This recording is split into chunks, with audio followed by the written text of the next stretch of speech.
This might be the most unremarkable EV I've driven all year.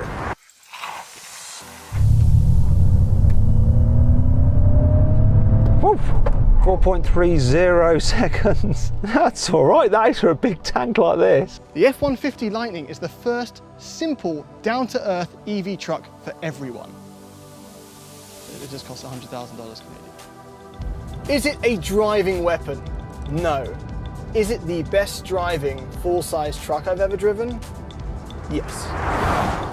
So let's talk F-150 Lightning.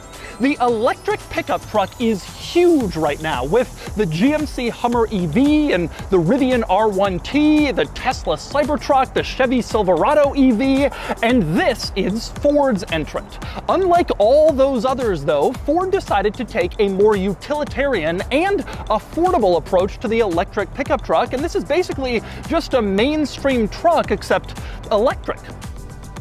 And launch. Oh, that's quick. Nice and smooth off the line though. And 100 kilometers an hour in 4.46 seconds. That's quick. Right, let's see what this F-150 is like on a motorway dual carriageway. So I'm cruising along at just under 50 miles an hour. I'm going to get to 70. Let's see how long that takes. Drawing the throttle now. Yep. It's really good for overtaking on the motorway. Let's see how quick this beast is at stopping from 60 miles an hour. I'm going to do a full emergency stop now. How long did that take? 40 meters. That's a bit more than a normal car. Normally I'd expect around 35 meters. It's a whole extra car length. It feels exceptionally comfortable. Like, exceptionally comfortable. It's the Hummer EV is the most comfortable truck I've ever driven. This is not that far behind. I'm not exactly sure what it is that makes these electric trucks more comfortable. The Rivian didn't quite feel like that as much. But this truck really does have a level of comfort that I think goes beyond the regular F-150, a regular Silverado. Those things are still pretty harsh riding. This doesn't feel like that. And I don't know if what it is. I wonder if it's all the batteries down low, all the weight down low helps smooth it out. But the ride is smooth. The seating is nice. I mean, it's a platinum truck. It's a high-end leather interior. Everything's good. But the ride, the feel of this truck going over bumps, it just doesn't have that old school body on frame vehicle feel where it kind of slides around and it's always rough, and it's nicer than that. It feels more car-like. When we tested the F-150, it was too harsh and jiggly and loud, and the Ram was this air suspension cushioned dream. This F-150 Lightning is a lot more Ram than it is F-150. This is a lot of power in an F-150, and it feels a little ponderous going around corners. If you push it really hard and you're kind of flooring it and you're going around a corner, I mean, at the end of the day, yeah, it's a fast electric vehicle like a Tesla, whatever, but you're still driving an F-150, and it can feel a little bit like I don't want to say it feels unsettled or it doesn't really, but you got to stay on top of it because you can get going really quickly and then you're in a high profile, tall vehicle and it doesn't handle like it accelerates. Let's put it that way. It accelerates like a sports car, doesn't handle like one. I am going into sports mode. It's quite hard to press actually because the car is a bit jiggly. Yeah, it's a pickup truck, so you've got a ladder frame chassis, which does send a few shockwaves through the cabin. Though being on independent suspension all round compared to the standard F-150, it does seem to go around corners a bit better. Stays a little bit flatter, doesn't skip so much over bumps, and because you've got a lower centre of gravity because the batteries are low down in the car and you haven't got like an internal combustion engine underneath that tall bonnet, it actually doesn't roll up about too much in the bends, even though it's significantly heavier than the standard car. You can do an alright job in this, whizzing about.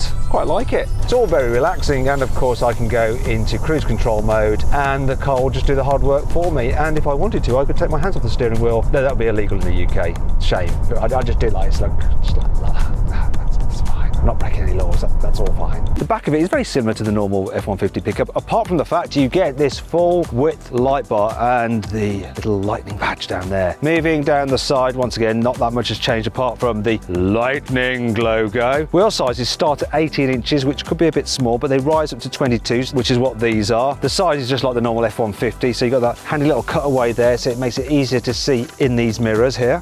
This is a bit different on the Lightning. This little panel here, which is your charging port. Then at the front, another big change is this. You can get it with a full-length light bar across the top of the grille, which isn't actually a proper grille. It's all blanked in. On this particular high-spec version, it has like a diamond pattern to it. There's no open grille on this. It's electric, doesn't need it. Also changed for the Lightning are the wheel designs. This one here you can see, and most others are similar to this in that they're flat. They don't have as much like muscle to them. Instead, a lot more flatness on their face for better aerodynamics and improved range.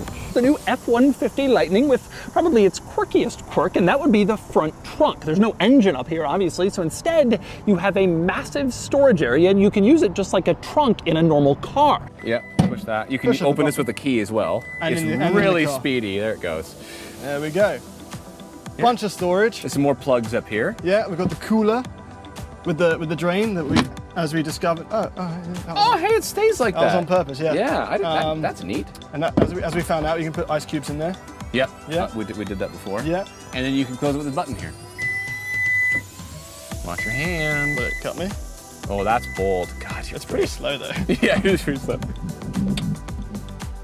Now, as you can see, this is a pretty sizable compartment. In fact, Ford says about 14 cubic feet of space, which is roughly the same size as the trunk on a standard sedan. So pretty good. It can hold multiple sets of golf clubs at once. And it removes one of the primary drawbacks that a lot of people have with a truck, which is there's nowhere to store stuff out of the way. The Lightning has one feature that you don't get on the standard F-150, and it is the fact that because there is no engine under the bonnet, you therefore have some storage space, which, as with many American vehicles, comes with an anti-kidnap release feature. Yes, the United States of America is the land of the free me.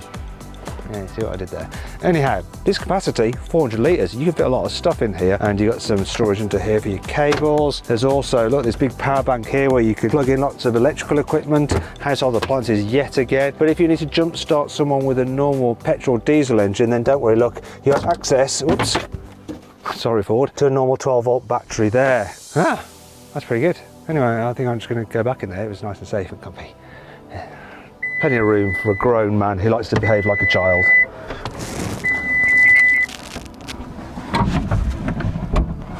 But anyway, next up we move on to the bed in the F-150 Lightning. And to drop the tailgate, you can push a button on the tailgate itself, or you can tap a little button on the key fob, which I will do. And then of course it drops down automatically like you'd expect from a truck at this price point. Now, a couple of interesting items in the bed and tailgate. For one thing, on the surface of the tailgate, you have another ruler, another measuring stick, and you also have a centimeter measuring ruler, so you can do all kinds of measuring on your tailgate. You also have this little hole cut out at the top of the tailgate where you can stick like a clamp or a vise. So if you want to cut wood and you're out in the field, well, here's a spot where you can secure your clamp so you can do the cutting right on your truck. Also cool, integrated into this tailgate is a step to get into the bed. It's behind this plastic panel. You press this little square button and a step pops out, as you can see, making it easier to get in. And you can even lift up this rail, which is sturdy, so you don't fall over while you're trying to access your bed. Pretty cool and nice to see. But by far the coolest item in the back of this truck is more power outlets. You can see over on the side, 2 more household outlets under this cover and another 2 more under this cover. And the last cover contains a 240 volt outlet, the big boy, that you can use to power like a washing machine if you want to. Capacity is 1,495 litres, which is a bit more than 1,356 litres you get with the GMC electric Hummer. Also, if we can get to it, you've got some more plug sockets there for your household appliances. There's even a 240 volt 30 amp socket if you want to run things like work equipment like chainsaws and stuff like that. You've also got some tie down points there as well, and there is one thing that's a bit annoying about this though. There's no load bed cover. So whatever you keep in there is going to get wet if it rains, or it's just there for prying eyes to see. So that's a bit of an issue. Some outlets have found that when you tow something with this, the range goes right down. Like, it could go 10,000 pounds, but James can probably bench press 105 pounds once with help. It doesn't count unless you can do it for a long time. There's the towing capacity. So a normal F-150 can tow up to 6 tons. This electric version can only tow 4.5 tons. I say only, it's still quite a lot, but people who use these in the States sometimes do need to pull 6 tons, and this just won't do the job for them. But anyway, next we move inside the new F-150 Lightning, and undoubtedly the biggest deal in this interior is the massive screen in the center. You can see it here, absolutely huge. So this has a 12-inch screen if you get the lower trims, but because this is the Lariat. Yes, this gets like the this gets the 15-inch thing screen. with the thing. Yeah. And as we discovered, it does have games. Yes. You're on Sketch here. And you can sketch things, anything. It is massive and it's tremendously easy to use. Just from this home screen, you can tell that with several different displays here. You got a map, you got your music, you got a phone, you got your trip, and you have climate controls at the bottom, all integrated into the same screen, so you don't have to switch between different things to see like what you're listening to or what your directions say. Plus, the screen's just so easy to use, incredibly responsive to the touch. As you can see, I move around, go anywhere, and it does exactly what I'd expect, like a smartphone, and it's just intuitive. You have all these items on the main screen, you tap to bring them up larger, which makes sense, or if you want more apps, you tap this section at the top, it brings up all your apps. If you want to control vehicle settings, you tap the truck in the other corner and it brings up all of your vehicle settings, and you can change everything. This screen is great, makes great sense, and it's a new industry leader. Here on the inside, the Lightning gets the infotainment system from the Ford Mustang Mach-E, and it's a nice big digital screen which looks posh. Feels quite as posh inside as a Dodge Ram Laramie Longhorn. The menus are pretty easy to figure out and to work through, no problem at all. What's not so good though is it's a little bit sluggish at times. When you press the button, you have to wait for a while for it to actually do its thing. It's not quite as rapid as the infotainment system in a Tesla. Now, the F-150 Lightning also gets a digital driver's display, and when you turn it on, this noise, ooh, builds suspense. The digital driver's display is pretty clear, gives you all the information you need, so I like that about it. We've always liked this gauge cluster, and we've always liked the infotainment that Ford does. I don't have any issues with this interior at all, and I've pointed this out before, I'm going to point it out again. I think this is a really like under-discussed topic of design when it comes to trucks.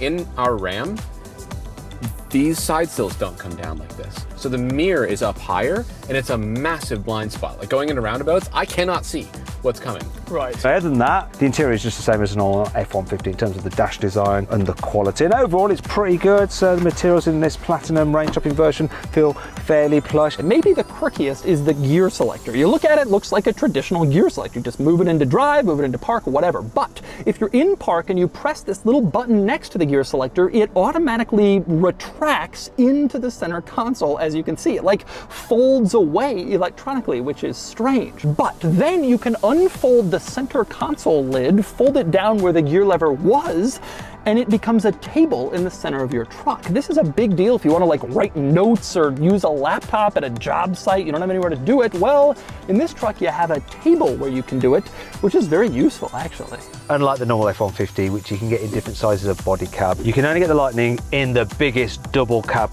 body style. Now that does mean that you get lots of knee room, and I mean lots. Decent amount of headspace, huge back windows, very comfy seats, a couple of cup holders here. You've also got a mains power socket down here and USB charging ports here. You've got pockets on the seat backs, there's various door bins here and a special cup holder here. Some more cup holders here as well. And I want to show you this, look. If you lift up the seats, look like that. You can carry items just in this space here if you want to. Carry items behind this little ledge here, or you can create a locker by doing that, pulling that up like that, and then you've got a locker underneath the seats. I'll pick this one up. Let me just do this, sorry. There we go. Oh, you just can't get the stat these days, can you? This vehicle, it's 40 to 90 grand. That's about the range of a normal pickup truck. Like, this is the first electric truck that has really penetrated the actual kind of normal space, if you will. And Ford told me that they truly believe that in their minds, this vehicle will have the same impact on the market as the Model 3 did in terms of expanding availability of electric vehicles. This will do for trucks what Model 3 did for like EVs becoming popular in the car world. We'll see. So, the Achilles heel of the F-150 Lightning is the long-distance towing. But failing to tow for long distances is not unique to the Lightning as far as EV trucks go. Until some huge technological advancement happens, they're all guilty. So, that aside, the Lightning feels to us like a massive success. Its supple ride, easy to access power, extra storage over the petrol version, and familiar looks make for a compelling package. The charging speed doesn't change the game, and the incoming Silverado EV promises more range. But until something new actually hits the road, the Lightning is the only true, no-nonsense EV truck that can be serviced at your dealer. So that's the new Ford F-150 Lightning. This isn't as clever as the Rivian R1T or as cool as the Hummer EV pickup, but it's more affordable and more accessible than both of those. And it actually exists, unlike the Tesla Cybertruck. This is a very special entrant to the electric vehicle world, and I'm thrilled that I finally had the chance to give it a full review. And now it's time to give the F-150 Lightning a Doug score.